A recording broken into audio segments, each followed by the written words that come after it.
to get in the field. That's never a comfortable feeling. Here comes Eric Dillard driving the second Stan Shelton car this weekend. It's good to have Mason Wright back out here as well in that Elite Motorsports car.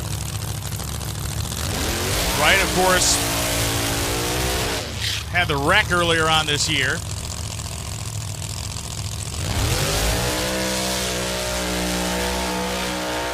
Hank Jackson waving Eric Dillard through. The smokiest burnout we have seen all session so far. The Culp Lumber Company silver car, if you will. Stan Shelton's going to be back there somewhere. And, of course, Eric Dillard is the proprietor of Proline Racing Engines, and those guys have delved into every combination imaginable over the course of years. The turbocharged engines that were so dominating over the years, they, of course, have a screw-style engine program. What is, to me, very interesting, and I am trusting the accuracy of our computer system here, is it's listing this as a Noonan engine in here. Of course, Noonan Race Engineering, another one of the premier engine outfits, the engine houses, precision machining houses, if you will, in this realm of drag racing. Perhaps it is a collaboration.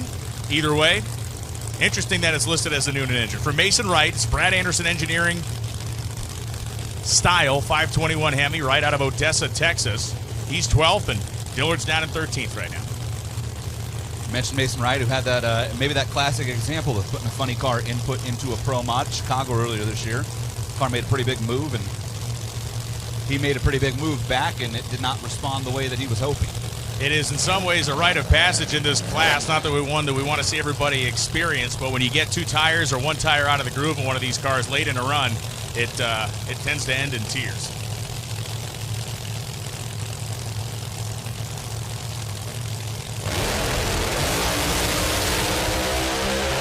Now we're cooking with gas. Wright had the best 60-foot time, but his car is not going to make the full trip. 5:89.5 at 2:45, matching his earlier run to the thou is Eric Dillard. They have made two identical runs to the third digit to the right of the decimal point.